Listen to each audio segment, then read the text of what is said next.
in this space. Well, greetings, everybody. Welcome to our talk today with Professor Hicham Safieddine from the University of British Columbia, where he's a professor in their history department. Good to see some familiar faces here that have come to join us who have an interest in Lebanon and the region more broadly. My name is Peter Bartu. I'm a senior research scholar at the Center for Middle Eastern Studies, and I teach classes on contemporary Middle East politics. And what I've asked Professor Safieddine to do is to give us a presentation on his book around the topic of the rise and demise of Lebanon's financial system. Professor Safieddine will give a PowerPoint presentation and talk for about 25, 30 minutes on this.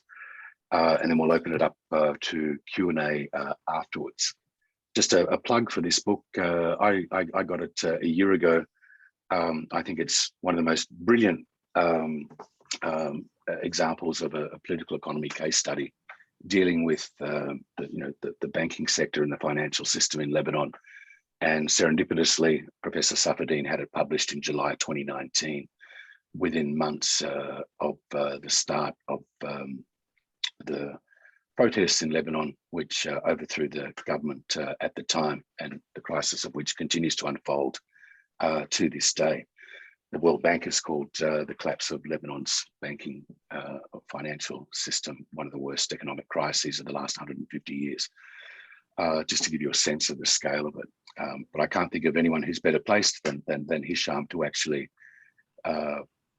present on his book, give us that point of departure, which will give us the best opportunity to understand some of the contemporary challenges that the country is facing. After his presentation, I'll field and curate Q&A with you all, and with a view to spending about an hour and 15 minutes and perhaps a little bit longer in this space if you are here still. So without further ado, it's my great delight, Hicham, welcome. I followed your work from afar for a couple of years now. You're a rising star. I'm delighted you could join us. And please. Thank you, Professor Bartu. Good afternoon, everybody. Thank you first for reaching out and inviting me. I would have liked to be in person, but I hope this will be equally engaging.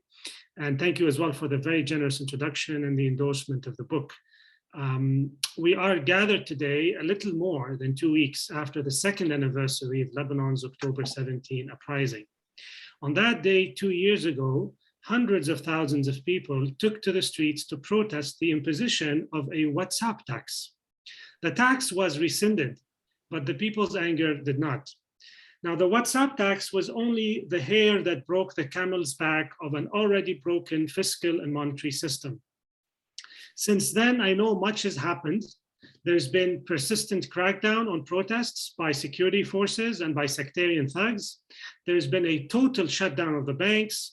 There's been a currency collapse, further breakdown of basic electricity services, a fuel shortage crisis that turned geopolitical, a pandemic, a bloody port explosion that killed over 200 innocent lives, and the worst may still be ahead.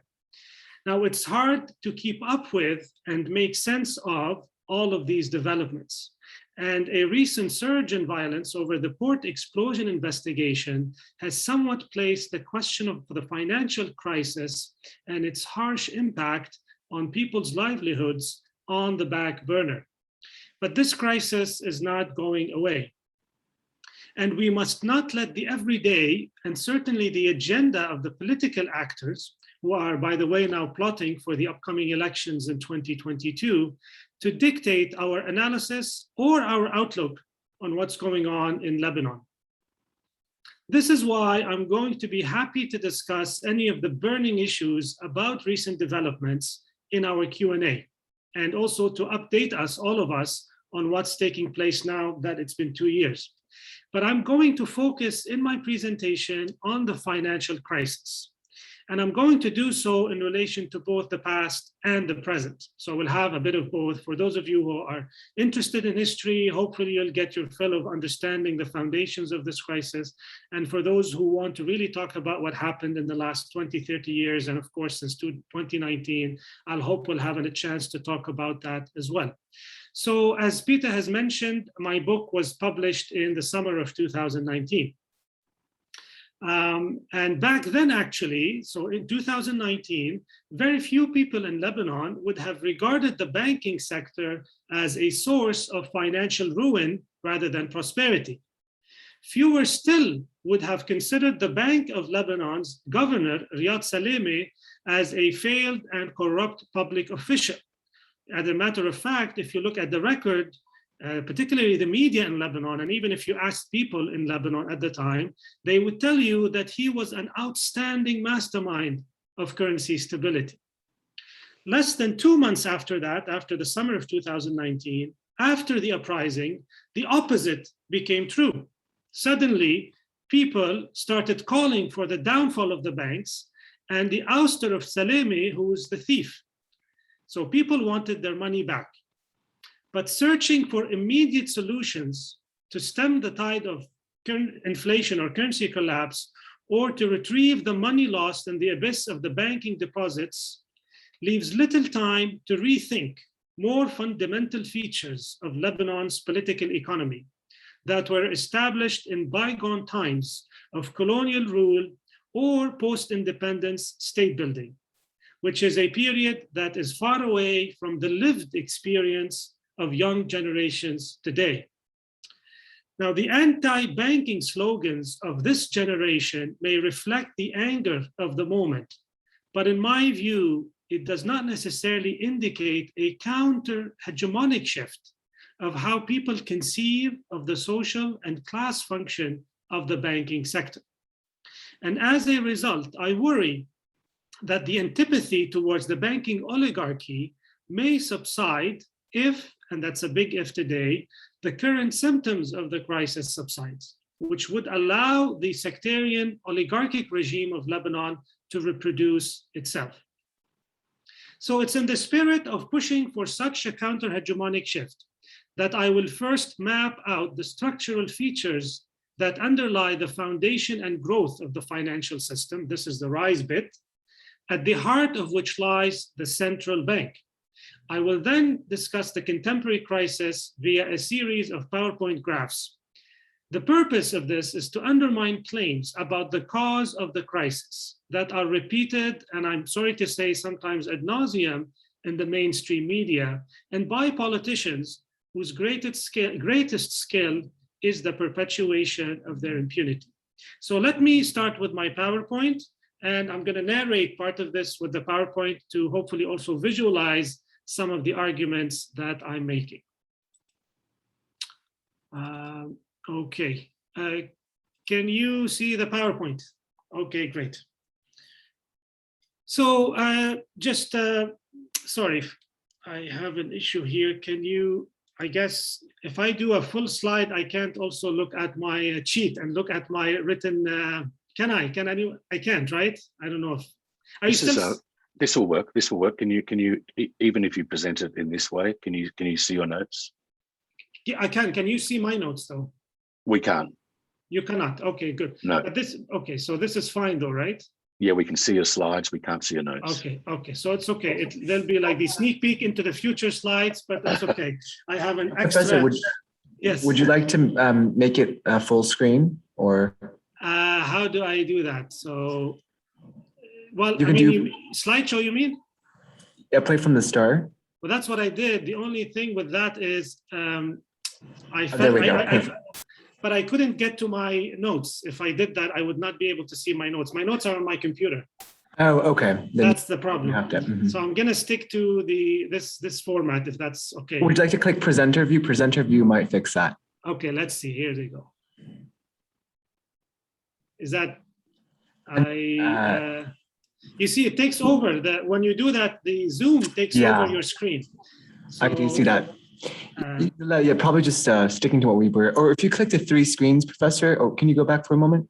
Yeah, I want, because I know not everybody. very quickly, because I know not everyone does finance. So I'm going to focus on the central bank, really. This is the heart of the problem that we are facing. So put very simply, central banks perform three major roles in the construction and consolidation of newly emerging nation states. So the first is they act as the government's financial agent for the purposes of fiscal management, and in certain cases, they do get involved in economic development. The second is they issue and manage a national currency whose circulation within national territory to the exclusion of other currencies create a monolithic monetary space. So this is something we all know, but we think it's natural, it's actually historical. And today with the rise of cryptocurrency, this whole concept is also being challenged. The third is that they regulate the banking sector and encourage the growth of deepening of national money markets. So it's the second and the third functions of the central bank that actually have we have a deep flawed problem in Lebanon with the second and third functions of the central bank. Now, in the case of Lebanon, there have been early calls to establish a central bank. They date back to the 1950s, although the central bank wasn't established until 1964. So here you can see in front of you a petition published in An-Nahar newspaper in 1953, which is the paper of record at the time in Lebanon. And you have parties, organizations, citizens, a lot of very important social groups that were clearly calling for the establishment of a central bank. At the time, there was a private French bank that was running the affairs, the monetary affairs of the country. And this fell on deaf ears. This did not lead to the establishment of a bank at the time. And in fact, this is a petition that was also circulated by Philippe Hetti. For those of you who study Middle East studies, Hetti is one of the important founders of Middle East studies in the United States. He was speaking to the Foreign Department, the US Secretary of State, and he was actually convincing the Americans that we need to push for the creation of a central bank so that we can actually rival French presence in Lebanon. So this was a matter of international politics as well, as much as it was also a matter of popular politics. Now, why did this not happen? Why is it the case that we didn't get a central bank at the time? So what happened was the creation of the Association of Banks in Lebanon, Jam'iyat al-Masarif, which still exists today. And the BDL managerial structure, so the central bank's managerial structure and monetary functions were dictated by the dynamics of political power and financial profit. There was no policy of national economic development, and it was actually designed to serve rather than challenge the interests of an oligarchy of local financiers, such as the Iddi brothers, Rimo Iddi and Pierre Iddi. And they banked on the state more than the market. That's a major point I make, that they, as much as they claimed that they actually were about laissez-faire, they used the state apparatus to reproduce the dominance of the banking sector in the economy. This is not unique to Lebanon. We have that happening all around the world, but the way in which it happened and the scale of which this happened is really the problem in Lebanon. So the Iddi brothers were key figures in the founding of the two institutional pillars which turned the country's banking sector into an organized political community that was largely immune to state authority. The first pillar was the secrecy law, banking secrecy law of 1956. This was the architect of that law was Raymond Iddi. And he clearly said, and I quote, his greatest ambition was to turn Lebanon into the bank of the Arab world, just like Switzerland. And he wanted it to act as the money warehouse of the Arab world, the same way Switzerland is the money warehouse of Europe. And his way around that is banking secrecy, rather than some other form of economic incentive. And this, actually, you will see that the rise of the banking sector in Lebanon is very much correlated with this law. So the expansion, the explosion of banking in Lebanon in the 1950s, the multiplication of number of banks, the high increase in capital inflow really happens after 1956, after this law. So it's very clear that this law was a key factor in the growth and expansion of the sector. The second pillar was the Association of Banks in Lebanon. I call them the untouchables. And here you see Pierre Iddi, who is the brother of Rimon Iddi. He's a lesser known figure in Lebanese politics. And he's here on the cover of Majallat al-Masarif, the magazine of record of the banking sector in the 50s and 60s. So the Association of Banks was founded in 1959, and Pierre was a leading figure in its founding. The goals are clear. If you go to the record, to the archives, you'll find that the goals are clear. Sorry, I'm trying here to coordinate both. So let me just move on. And this is the Banking Association. You can see here, I'm going to skip the script and just speak based on memory. And actually, in this case, I'm going to revert to the current slide. So the Banking Association today, as the picture at the bottom shows, has become a very well-established institutional organization that has a very important say in the running of the government and the central bank. And you will see that the influence of the Banking Association, this is the triangle, so to speak, the triangle that we need to focus on, which is the bank, central bank, the Lebanese government, and the Banking Association. Now, what the Banking Association did, initially it opposed the establishment of a central bank. Then it hollowed out the law of money and credit. This is the law that governs the banking sector in Lebanon. It's still the one that actually governs the sector today. The law was issued in 1963, which was the same law that called for the establishment of the central bank. And there were many drafts of the law, and there was a correspondence between the government of Lebanon and the Banking Association about the content of the law. And you will see from the drafts that the Association of Banks actually eliminated several provisions that would have allowed the central bank to properly regulate the banking sector. It would have also allowed or enforced the classification of banks, which is a common problem. Just every time we have a big financial crisis, we see that when you have banks that are not specialized, banks that do everything, generally this creates risk and hazard in the money markets. And this is another provision that was also fought harshly by the Association of Banks. And eventually, the Lebanese government at the time succumbed to the demands of the Bankers Association. Now, after the creation of the central bank in '64, you have a major crisis, a major banking crisis, the intra-bank crisis. You see here at the bottom, this is Youssef Beidas, who is a Palestinian Lebanese banker who establishes Intra-Bank and becomes the largest bank in Lebanon, controls up to 15% of deposits in the country. And Beidas, basically, his bank collapses in '66. There's a lot of conspiracies and counter-conspiracies that I discuss in the book, and based on archives that actually haven't been dealt with before. But the main point here I want to bring to the table is the following. The intra-crisis leads to a refashioning of the central bank and the banking system. The bankers, unable to maintain deregulation in its most extreme forms, accept certain reforms of the financial system. There are three major reforms that actually take place in the '60s. The first reform is the creation of a deposit insurance scheme, which is modeled after the US insurance scheme. And this insurance scheme is supposed to protect depositors from bank runs in the future. And actually, it still exists today, but unfortunately, it's actually ensuring it hasn't been updated. The amount of money hasn't been updated.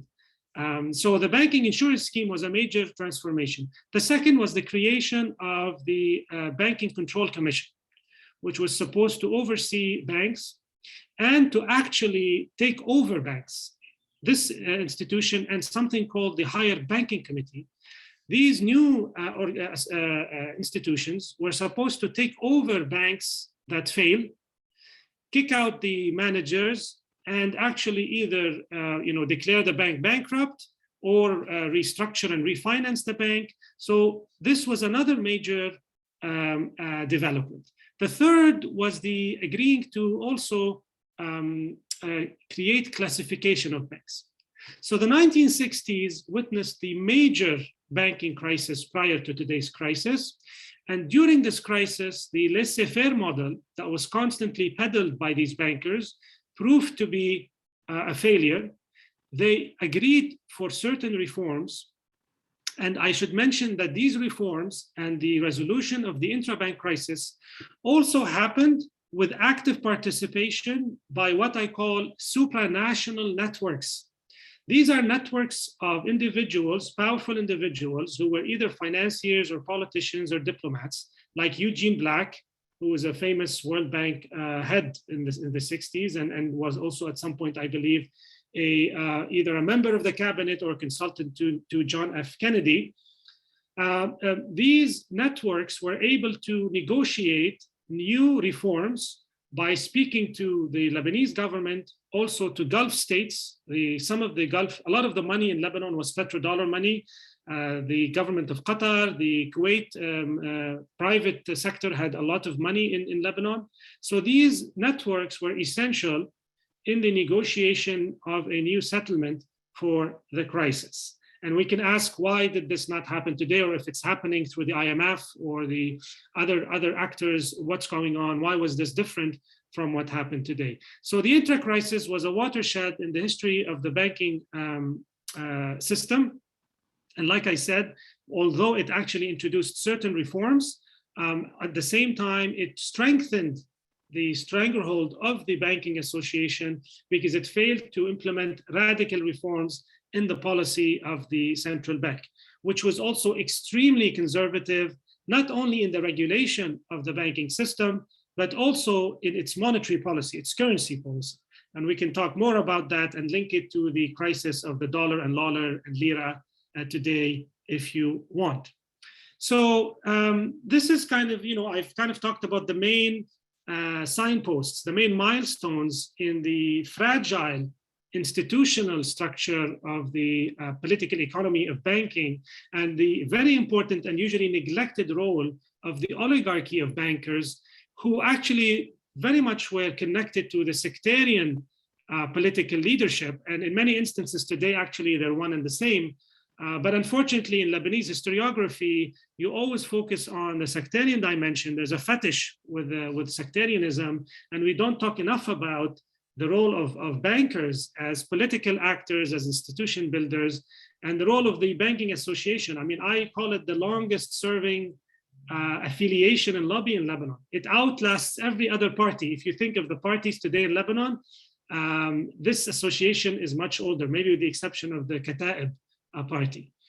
So this is something very telling about how we understand Lebanese history. So let me, in the interest of time, move now to the present. And also one dimension I didn't talk about is the conflict of ideas of reform. There was a very important role for US educated economists who were trained in the United States in the 50s and 40s and 30s and came back to Lebanon and were based at the American University of Beirut. And they played a very important role in the regulation and the calling for a central bank. So that's a whole other aspect of this history that I haven't talked about.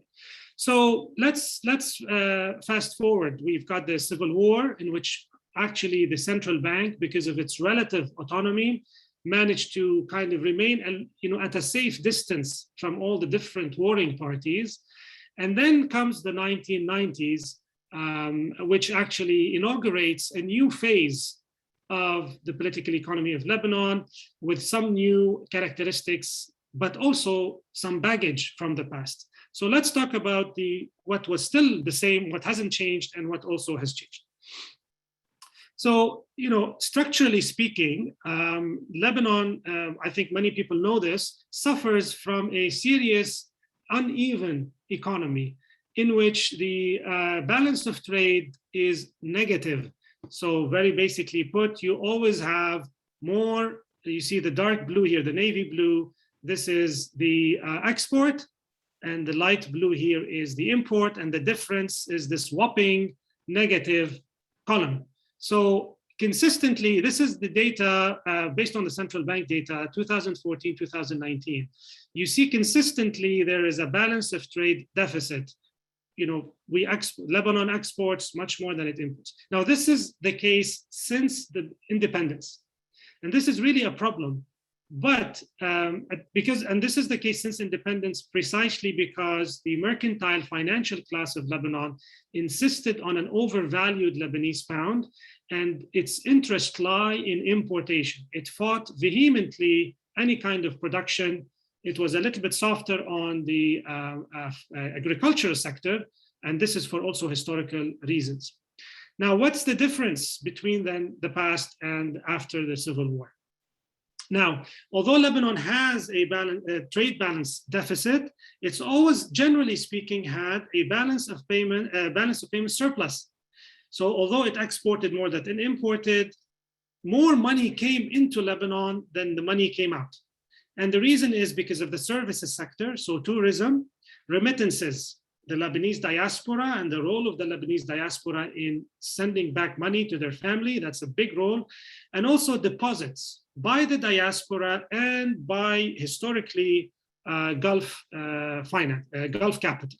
So these were the factors that at least kept the economy going. However, and sometimes, you know, you had ups and downs since the 90s. But if you look, and I think you can see the arrow, so we have a big surplus here in the first decade of the century. And mind you, after 2008, because of the global crisis, a lot of people parked their money in Lebanese banks. But notice here with 2010, you have a flip. Actually, you start having a negative balance of payments. This is a decade before the uprising. For anybody who wants to claim it was all the fault of those poor protesters who went down on the street and ruined everything. And this is very indicative because this is when the Arab uprisings happened. And of course, the Syrian uprising, and later on that turned into a war, the Syrian war. So we see here the impact of geopolitics, very clear impact on the incoming of money. So this is the first deficit, the second deficit, but the first significant and different deficit, the balance of payment deficit, that was setting the stage for the collapse of today, for what happened today, and the inability to also recover, because crises happen everywhere. The question is, why do we have recovery in some places and not recovery in others?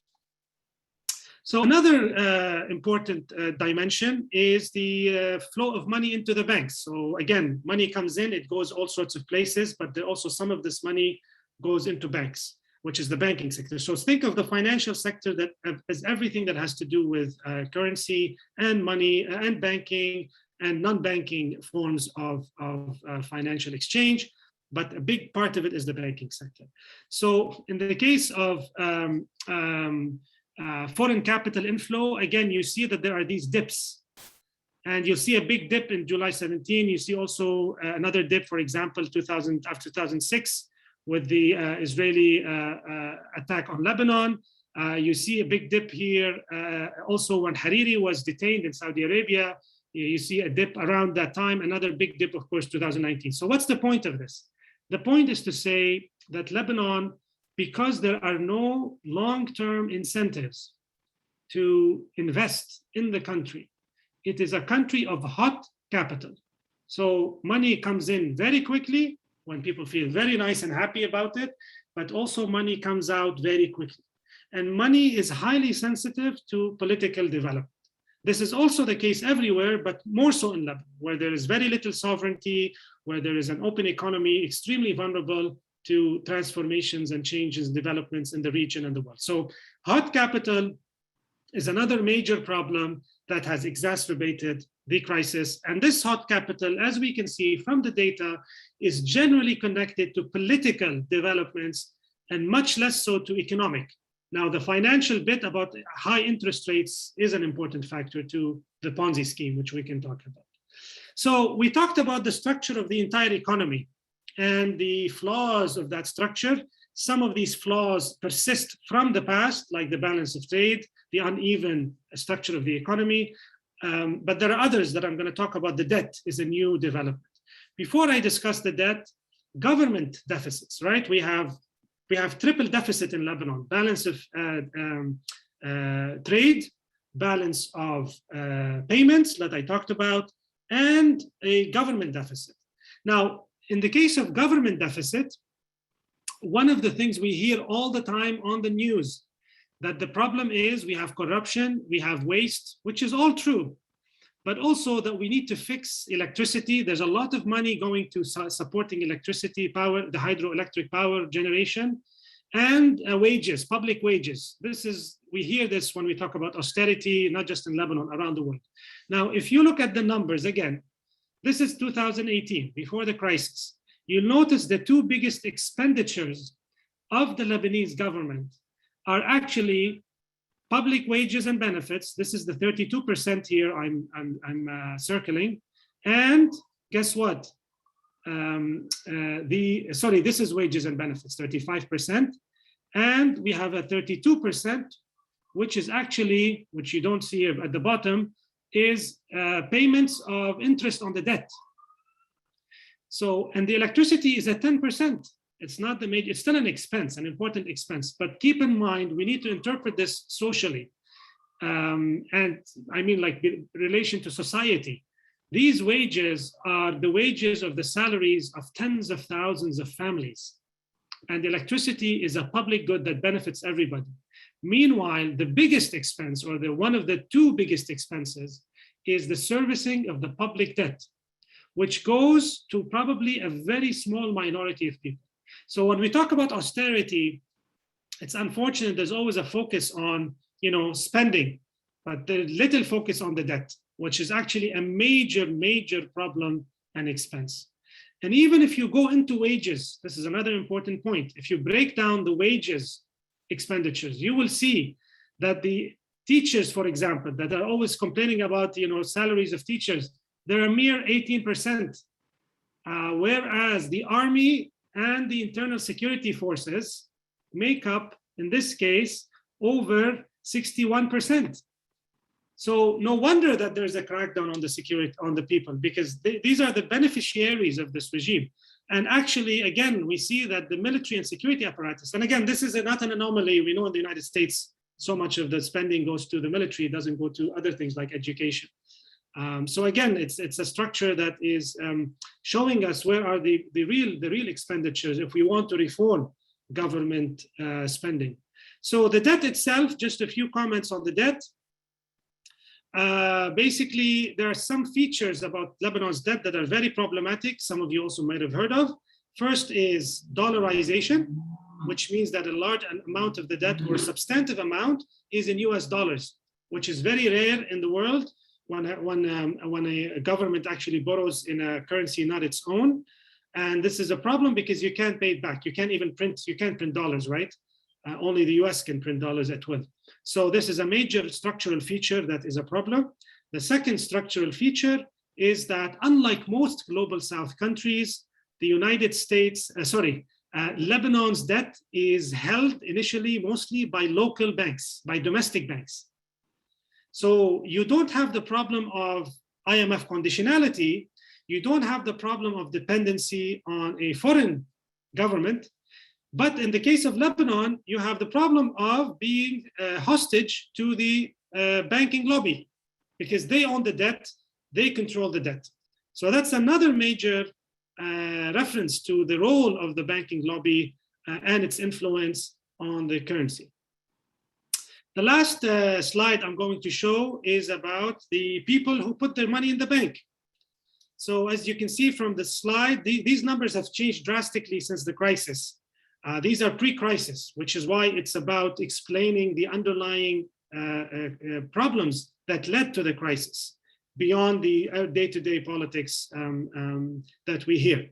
So if you look at the structure of deposits in the Lebanese banks, which actually constitute in total close to 4 times the GDP of Lebanon, constituted, because everything is changing very fast, which another anomaly, and it shows the unevenness. You shouldn't have a banking sector that's 4 times the GDP when also your GDP is very small and is not diverse.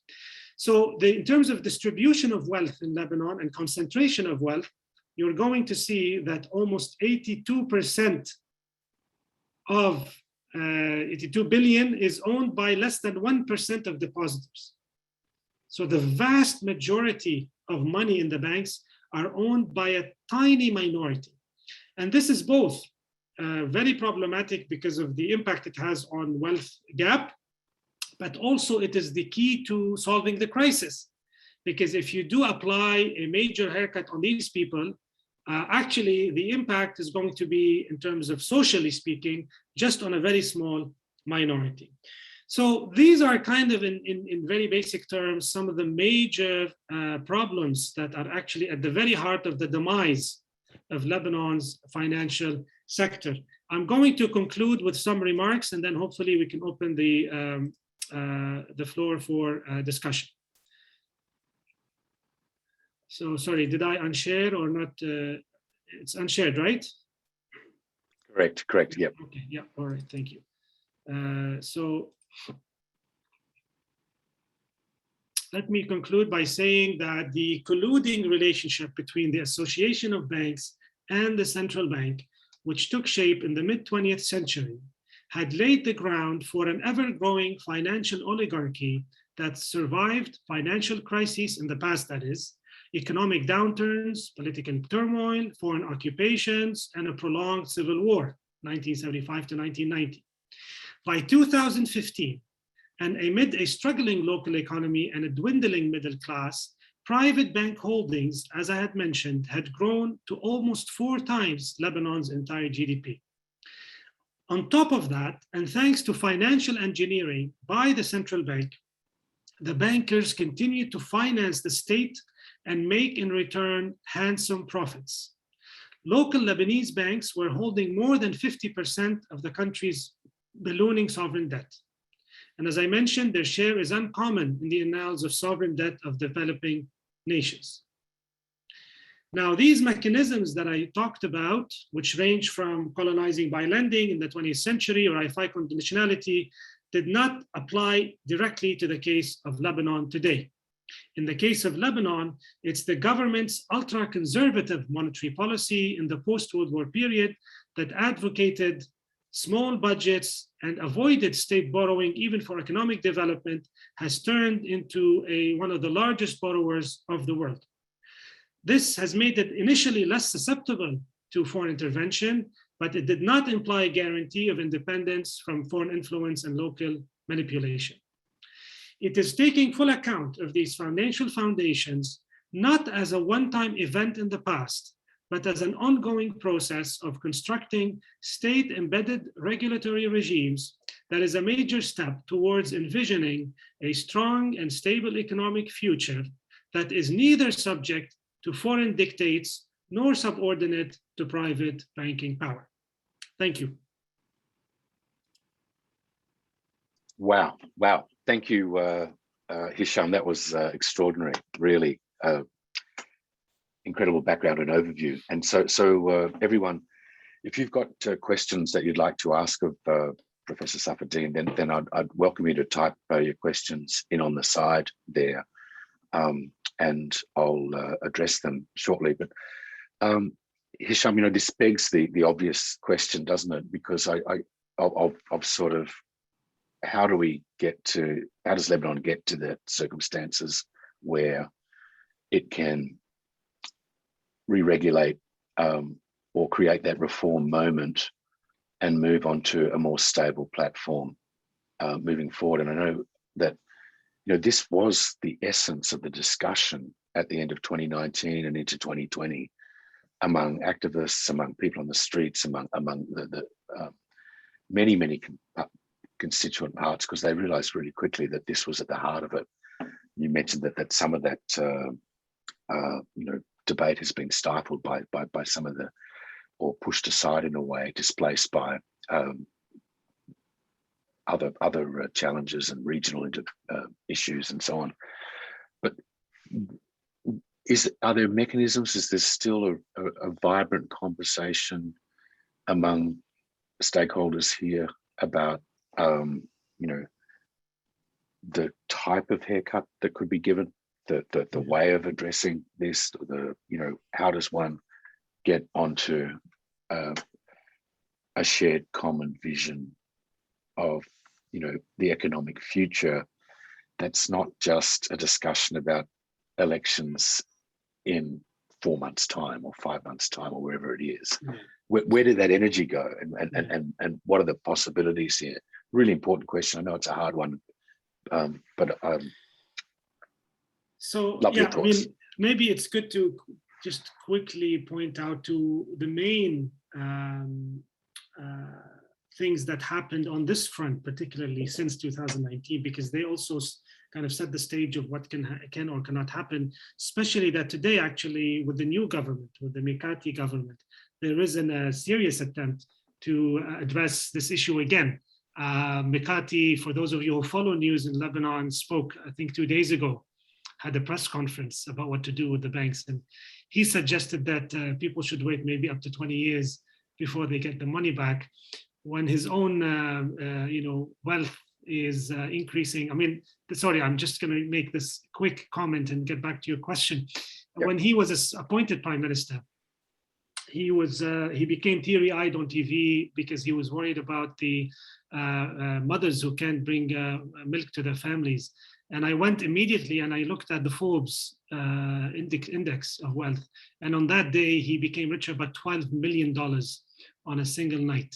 So this is just to see the huge disparity and interests between those who currently want to change things and who could possibly make a change. But let me go back to some more substantive point about where to go, but also what has happened. So we have several problems that, things are getting worse, unfortunately. So what the opportunities are narrowing. That's there's no question about it. And this is the reason why. The first reason is, after this big momentum to hold the central banker and coaches accountable, there was no progress on getting a basic audit of the central bank. So I gave you these statistics, but a lot of this has changed. And we still haven't managed, for all sorts of reasons, to get a proper audit of the central bank. We do have some evidence based on the government plan, the Hassan Diab plan. So that was another moment I'll talk quickly about. So the first point is, we still didn't manage, whether internally or externally, to get a proper view of what's happening inside the central bank, if it's not without having to rely on simply the words of Riyad Salam. So that's the major issue that still isn't resolved. There is some progress in some places to hold Salemi accountable, including some actions in Switzerland and other places. So on that front, and actually, the longer we wait, the more pressing this is going to be. The second point is about the distribution of so-called losses, which we hear about a lot. On this regard, the banks are already, as we know, passing on the losses to ordinary people by transferring the money in dollars to Lebanese pounds at the old exchange rate, 1,500, when in fact in the informal market, the US dollar is like 20, 21,000. So my point is, there is already a plan taking place. We're not at a deadlock in that sense. They are actually gradually reducing the holdings of the majority of the Lebanese people at a big loss. So I think they want to get to the point, exactly the point that Mikati just spoke about 2 days ago, where you have just big depositors. And these big depositors, their hope is that we will create a sovereign fund where all the revenues of the state, so they want to now milk the state and recuperate their losses by creating revenue from the state income. So that's the view they have in mind, the long-term view. Now, there was an attempt at one point by the Hassan Diab government, with all its shortcomings, that was very good. I think that's what we need to go back to. We need to go back to that plan, because that plan, kind of relatively speaking, had a bail-in, a major bail-in. So at least, at the very least, the people who own the banks are actually, live up to their own share of losses, because they made a lot of profit from debt service. They didn't really make profit. So that plan can be a kind of a framework, a reasonable framework to start the conversation. The problem is that plan was both actually, unfortunately, in my view, totally attacked by the civil society and people on the street, and also by the banking party and the elite, because they didn't want it. So it was very convenient to completely kill that plan. And then later on, of course, the explosion in Beirut happened. So that's the second point, is that there is a somewhat of a kind of a skeletal plan, but there's no political will. Right. Now, there's a third element to any solution, and that third element is the foreign actors. Because in any crisis, especially in a country like Lebanon, you require fresh capital. Like you can't, create money out of nowhere. Right. And unlike the 60s, I should say, when if you look at the archives, although many people in Lebanon thought that the Intra crisis was an American conspiracy, that they wanted to, actually, if you look at the archives, the Saudis were happy with Intra. They wanted to punish Lebanon the same way they're doing today, because there were a lot of pro-Nasser and nationalist forces in Lebanon. Whereas the United States government, not out of goodwill, but they said, listen, Lebanon is the only case of free economics in the region at the time. So let's not collapse it. So we wanted to stay a good example. And that's where they sent Eugene Black and then other people who came in and they intervened. And so there was this activity. And of course, the crisis wasn't as big as today. Today, you have an external environment in which the people who hold the money that can help Lebanon are actually trying to further collectively punish it and deny it any attempt. And I'm not suggesting we should give the money to these politicians, but what I'm trying to say is any attempt to create some fresh capital to get things going, the opposite. We have sanctions. So we have US sanctions, direct or mostly indirect sanctions. We have a Saudi policy that is explicitly about starving Lebanon of money. And then we have the other important dimension, IFIs, like the IMF. The IMF doesn't have a same kind of political agenda, right? It works within certain parameters. In the case of the IMF, firstly, there's the losses are so big, it's very unlikely that only the IMF can actually solve the problem. Secondly, the IMF, of course, comes with conditions and that are going to probably harm, the people. This is, it's going to be austerity. So that's the point. And thirdly, when the IMF tried to negotiate with the Lebanese government, it got conflicting signals from the Lebanese government. Now, most recently, there is some unified voice within Lebanon under the Mikati government. The IMF actually was a helpline recently by giving Lebanon, through the SDR system, these are special drawing rights, close to $1 billion. But again, this money is probably going into a punctured bucket. So the picture I just painted says that, to me, is a catch-22. I don't see any relief now. Now, this is why the elections, this is why everybody, unfortunately, they're just counting on the elections. Some people think if you have a change of majority, so the new majority is more sympathetic or allied to the Western camp, maybe this will create some leeway. But I just see at least 1 or 2 years of continuous kind of degradation.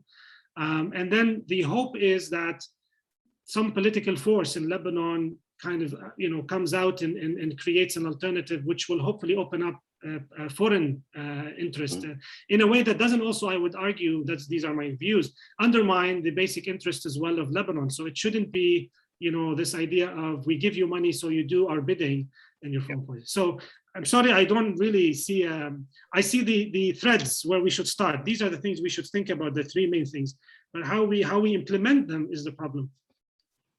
Wow, fantastic. Thank you.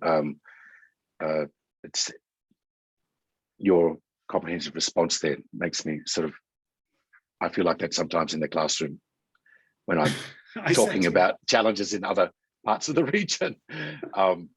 But I'd like to return to some of that shortly. But there's a question from Mark Abizade in the chat. I'm not sure if you can see it.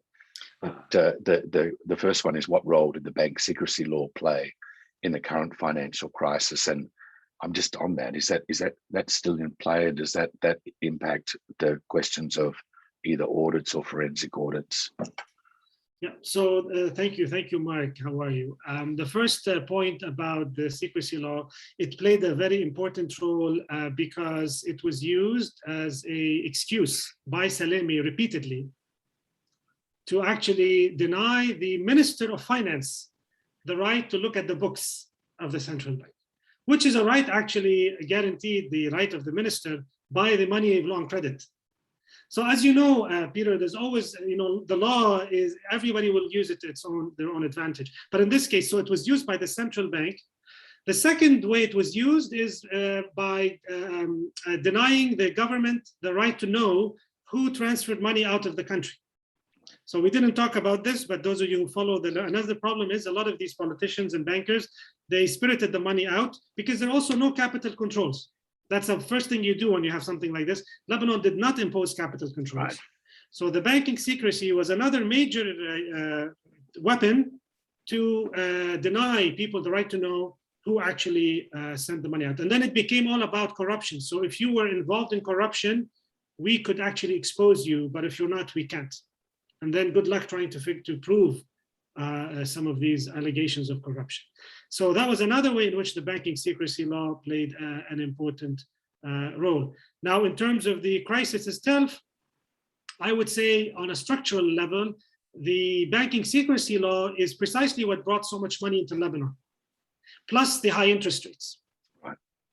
So also, in a way, the banking secrecy law is actually supporting an old-fashioned system of attracting, in my view, shady money. Like, why do you want this money? Even the Swiss, by the way, consulted with the Lebanese government in 2016, and they advised them to change their banking secrecy, because even the Swiss now under increasing pressure because of offshore and other forms of hiding money to actually reform their own system.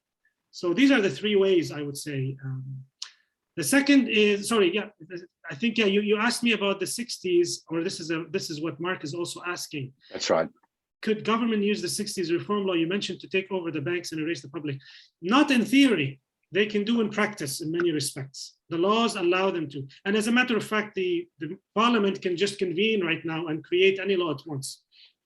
So there are laws that allow, this is the technicality. None of the banks declared stoppage of payments because that would trigger this process. But they all, for all intents and purposes, they stopped paying. Right. So the law would have allowed probably the Banking High Commission or other to actually, put its hand, so to speak, on the bank and fix it. None of the banks have done this. None of the banks have closed shop. None of the banks have declared bankruptcy. It's incredible. None of the banks have merged. I mean, usually you'd think, some of them would come together. And I mean, there is some talk, by the way, of some buying and selling going on. There were some reports now of people starting to buy and sell. We still don't know their balance sheets. We don't know if they're actually solvent versus simply illiquid. How are we supposed to reform the system if we don't? If we don't actually at least save the good banks and reform, fix the bad banks. So the question of information, if there's anything that can be done, but again, we get information and then we can't do much with it. But at the very least, knowing the information will allow for a plan B. And I always tell people who are active, because we don't have anything happening right now, don't wait till it happens, because then you want to be ready to govern. You want to be ready to reform. So you need to actually do as much work as you can. And you need to have policies ready, and you need to know what exists in the banking sector, so that if an opportune moment comes in the future, you can do it quickly, because otherwise people won't wait for you. People don't wait for these things to happen. So, to go back to the point of, yes, there is quite a bit that can be done, but again, there is a complete lack of will to do anything, because, it will hurt their own interest.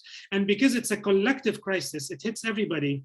All the banks are kind of in on it together at this point. But there's a lot to be learned from the 60s, what happened in the 60s. 10 banks closed. Actually, after that, there was a new influx of foreign capital from American banks. They started buying Lebanese banks. Notice how in Lebanon today, we don't have a single foreign bank except like the Arab Bank, I think. That's not a coincidence. A lot of them left after the debt in dollars in the late 90s. They knew that this was a good environment. Yeah. Fascinating. So I've got Samira's got her hand up, but I've got Samira, before we take your question. I don't know if you can type your question into the chat box on the side there, but I've got Mary Saba, who's asked, can you talk a bit about the unofficial policy to disincentivize production in the industrial sector? And is this, in your view, about maintaining the dominance of the finance sector? And how is this related to the present? So the policy was multi-pronged in the 40s. See, what happened was there was a nascent industrial sector in the 40s because of World War II. All of a sudden, when it was convenient for the British and the French to have actually local production, also because of the breakdown of trade routes and trade relations in the 40s because of the war. So you had an interesting and growing and promising industrial sector. Now, I'm not talking about heavy industry. I understand there are limits to what you can do in Lebanon, but there was a sector. And in the late 40s, this sector was fought nail and tooth by the importers and by the merchants, who, and including Michel Chiha, the founding figure of the Lebanese state. And they were deregulatory regime that was implemented, so complete deregulation of trade. We all know that all industries at some point, even in developed economies, require some form of support, at least initially. So there was a complete lack of any support. Actually, there were attempts to create development banks. These banks would have financed some of these things. Also, this attempt was partly sabotaged by these people. So in terms of economic development itself, directly speaking, yes, there was a deregulation, complete deregulation. And so that's the direct. The indirect was the currency, the monetary policy. So they stabilized the Lebanese pound at an overvalued rate, which always benefits importers, doesn't benefit exporters. And they tied it to gold in the most conservative of ways. And when the third aspect was government expenditures, which is not just about supporting the industrial sector, but also about capital investment and things that would actually enhance private investment, in an indirect way. So all these things were happened, and there was a scaling back on industry and even agriculture, but I would say, speaking of the present, because you're asking about the present, the unevenness was still better than today. So we're still talking about 15 to 20%, if my memory serves me, of the economy was industrial and agriculture in the 50s, 60s. Now I think it's like 2% or some ridiculous amount. So it is related to the present in the sense that we do not have a well-established industry that could jump on board and immediately, for example, because of devaluation, as we all know, this benefits the export sector.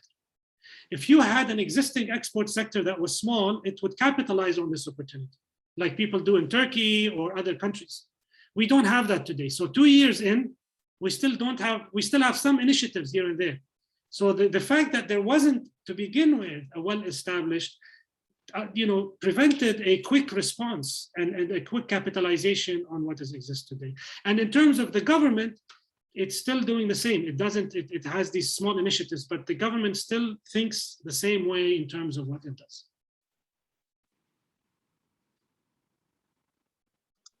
Fantastic, Hicham, thank you. So we have this question now from Samira. Thank you, Samira, in the chat on the right-hand side.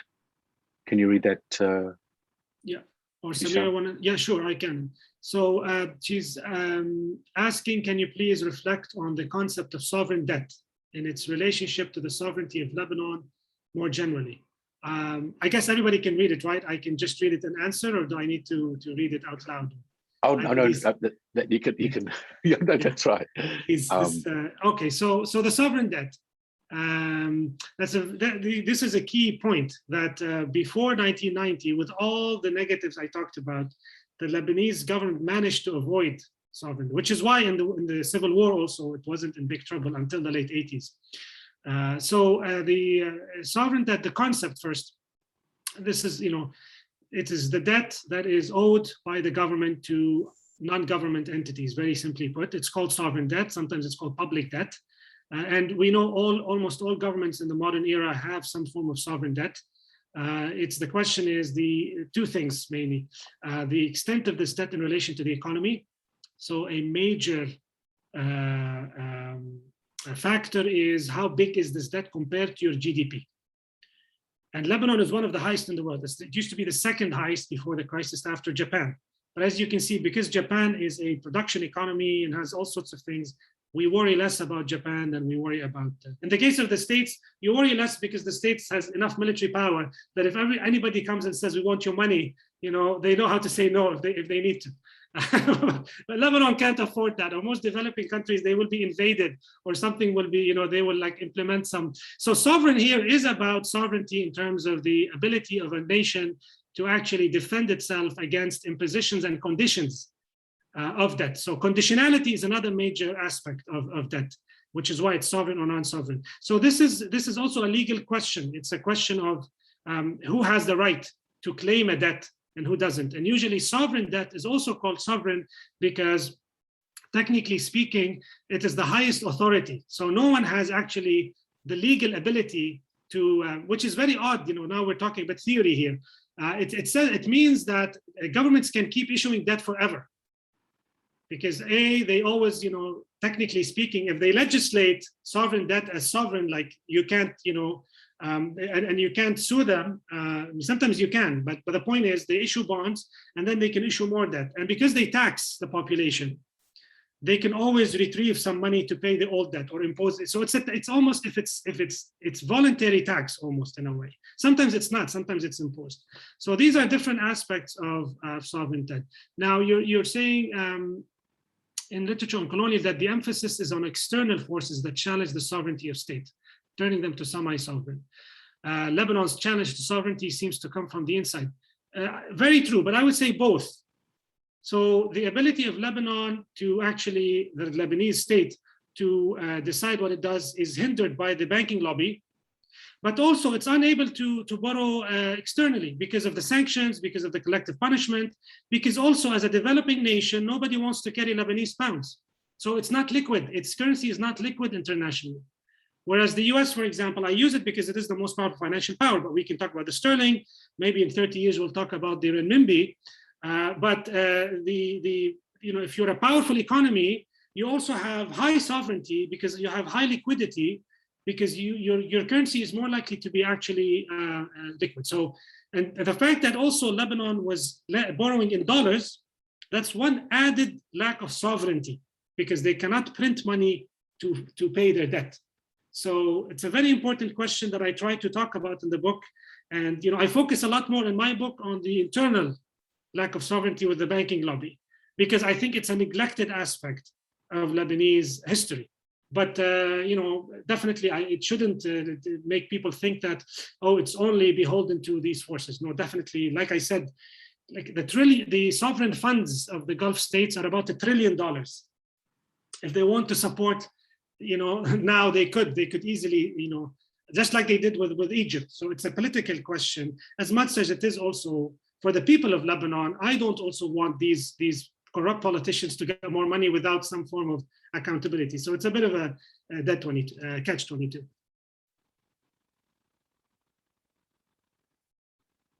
Terrific. Thanks, Hicham.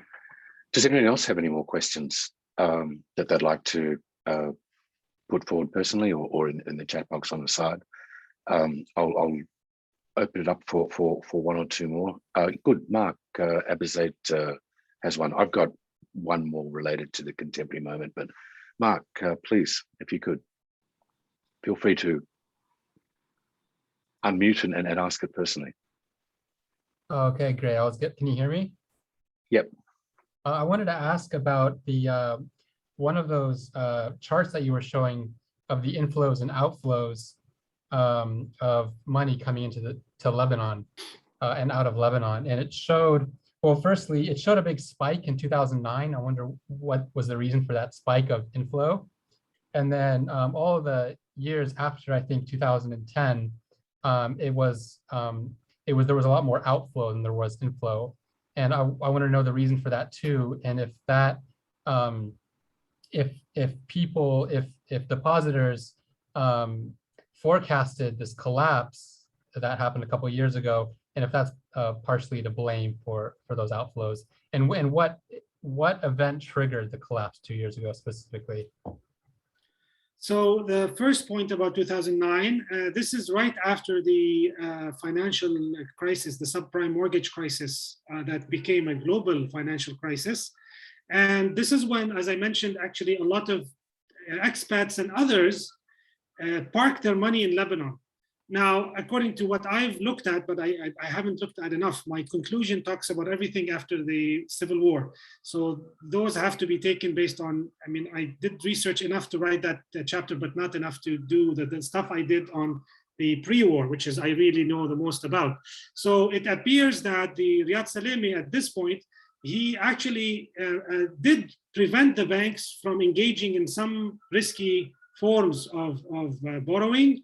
Because of the secrecy laws and the relatively stable banking sector at the time and the high interest rates, it looks like a lot of capital was running away from global markets and parking in Lebanon. So that's the reason for the positive. And this was, commended. Salemi was commended about this. And to be fair, fine, it was a good move. So we have to give, we have to be fair when we assess it. So that's why you had a big shift. The other bit, like I showed the other slide as well on the balance of payments, the 2010-11 is the beginning of the uprisings in the Arab world. And eventually the most relevant to Lebanon is the Syrian crisis. So this is probably where you see money starting coming out. Now, there are other factors, and I haven't, again, we have this graph I showed you. I focused on hot capital and political aspect of it. We need to do a better study, I think. We need to find out when did people start taking their money out. I did mention a blip. I think it is after Hariri went to Saudi Arabia. Was this basically was it partly an attempt to also destabilize Lebanon? I don't know. So you see, I always say history is not a conspiracy, but there is conspiracy in history. So we have structural weaknesses, no question. Nobody can come and tell us this is all politics. No. But when did people start coming out? Who was actually taking their money out? I think it was mostly people connected to very high places. I think, I don't know enough. So it wasn't ordinary people thinking, people started actually getting super worried after the financial engineering of 2016. So if you see money coming out before, it's likely for other reasons, or somebody who's really super in on the balance sheet of the central bank. After 2016, the ratings started changing. And financial engineering was a clear indication, public indication that there is trouble. So I think those are the things you can think about, but we need to look back and really look closer at what's happening in each of these places to find a conclusive answer. Brilliant, thank you for that. And Hicham, a quick follow-up on my side. That financial engineering post 2016, are you really referring to where the interest rates go ludicrously high to attract investments up to 30% in some cases, I understand? Well, these high interest rates existed in the 90s, by the way, 30 and 40%, which is the beginning of the problem. Right. And initially it was justified because this is reconstruction after Civil War. And rightly so, yields on interest on debt in the developing world is higher than other places. It goes both, again, this is I would say the uneven global structure of capital markets. And now the excuse or the justification given is because it's riskier. So this is why it's higher. But then it doesn't have to be this high. It can be a few points high, right? It doesn't have to be this high. So the high rates begin in the 90s, then they dip after. Then when they're not borrowing, they start Eurobonds, which is Eurobonds is just dollar, borrowing in dollar. What happened in 2016 was a scheme that was concocted by Riyad Salemi to pump money into the private banks by doing swaps of Lebanese pounds and dollars. I won't go into the details, in order to attract more money to pay the government for debt. So you're right that he did increase interest rates, but what he did was he did this formula whereabouts you give me your dollars for like a rate, I give you Lebanese pounds at a higher rate. But then if you're still at $1,500, these money, Lebanese money, you can speculate. You can go and change them to dollars as a private person. So there were these huge profit margins between Lebanese and dollar debt that he did in order to continue to finance the government. And when people complained, he tried to kind of fix everybody. So the usual sectarian aspect, oh, you did some engineering to this bank, it's linked to Hariri, this bank is linked to Basil or something, let's make everybody happy. So that's what he did, and he did swaps. He did these swaps on the books, everything on the books. Well, thank you. So I have one more question in relation to the future, which is you have a new US administration, clearly, and that seems to be taking a slightly more measured approach, not entirely, but there's some opening at least in terms of the energy sector, potentially involving Jordan and Syria and Lebanon, which could provide some assistance there. And you have quite a strong and interesting push, certainly from the UAE and the Russians, in terms of trying to get the Americans to lift the sanctions under the Magnitsky Act that have also had an impact on the dual economies of Lebanon and Syria. Are either of those initiatives through the energy sector, or if the Emirati-Russian push to basically bring Syria back into the public arena as a regular state, Arab League and so forth, do they have any, would they have any potential to influence the contemporary moment to energize some, better possibilities for Lebanon in the here and now? Yeah, well, that's an important but also thorny issue. And I'll address the economic aspect and then the political, although they're, as you know, quite connected. So in terms of the energy, the question of energy, and you're absolutely right, we've witnessed an apparent American green light for Lebanon, not just Syria. Lebanon just signed an agreement with Syria to actually permit the transmission and importation of electric power from Jordan through Syria and to Lebanon. Although the price, I'm looking at the prices, and that's the question of benefit and cost. So economically speaking, and also what will happen in Syria will absolutely impact what's going to happen in Lebanon. So a gradual de-escalation of sanctions and also military confrontation in Syria, whatever is left of it, and the ability of Syria to reconstruct and to bring in more money might definitely have a spillover effect into Lebanon. However, there are a couple of caveats. The first is the extent and scale of this impact is going to be very limited if we don't have the fundamental reforms we discussed. So a lot of it is going to actually, in my view, strengthen, not weaken, the current regime. So it will provide it with more energy, so no pun intended, to continue to actually safeguard its interests by redistribution of some of these windfalls. So that's what I'm really concerned about. And we know that the US administration, although of course it's nowhere near Trump's, they're not, I don't think they are not interested. They don't see Lebanon. They have the major policy in Lebanon has to do with Syria and of course Israel. So far they're not, I don't think they're going to care if we have a proper reform or not, because it's a long-term question. The second point I would say is, and I have my strong views on this, is that this, détente is happening with also attempts to draw the borders with Palestine in the south. And this is connected to the Arab-Israeli conflict. And I would not want a solution that would be on the backs of the Palestinian people, personally.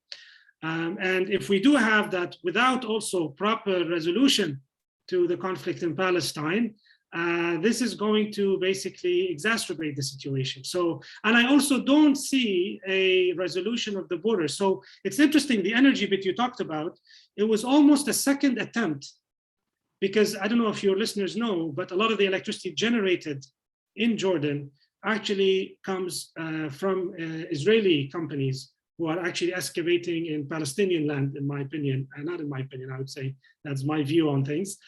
So this is a way of, non-resolving a political issue through economic means. So I am opposed and wary of these attempts. I would really like to see a proper reform of the Lebanese system, and the US government, unfortunately, even the Biden one, and is really using every card to normalize relations with Israel rather than resolve the problem. So I'm, I look at this with concern. Thank you. Wonderful, comprehensive response. So we have one final question from Mary Sabah. When will we get our money back? I think she said that her mother is listening. That is the actually, will we get our money back? Which is I wish it were when will we get our. Is it when or will? What does it say in the chat? Will we ever get our money back? So yeah. And first of all, I don't know your mother, Mary, but I know that so many people, including my parents, who have worked very hard and have put all their savings in the Lebanese banking system and have trusted the system. And unfortunately now they have been completely betrayed. So again, I cannot predict the future, but it is in all, first of all, if your mother has money in dollars and she's getting them in Lebanese pounds, she's already lost a good chunk of her money. It's already lost. We have to accept that. The second, if she still has some money in the bank in dollars, it is possible that she will get part of it.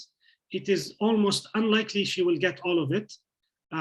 Again, this is depending on what they will do with the banking sector. Like I said, we don't even know. What we know is there's a huge loss. So if I had to bet, the majority of the money will not be back, unfortunately. That's the sad truth. So if you've managed to take it out somehow, there is a small chance it will be back if they do the reforms or if they create a plan in which they pay you back. But also they will steal probably the state funds to pay individual people. So I always tell people, I fully understand the individual loss, but I would say also for the future, think of the money as a pool like water pool. We put all our money there, right? We can't distinguish between all of it. And now they're taking money out of that pool for their own ends. We need to refill the pool, not just for the people who used to put money there, but also for the future. So even if I say if people don't get some of their money back, it's a consolation if we get a proper functioning banking system and economy that benefits you, if not your mother, or me, if not my parents. So yeah, the short answer is, it is unlikely, but you might get part of it if they do the reforms. Hey, Hicham, I have a follow-up question. What happens to individual debt under these circumstances? That is, it completely changes. I mean, the category of individual debt is no longer.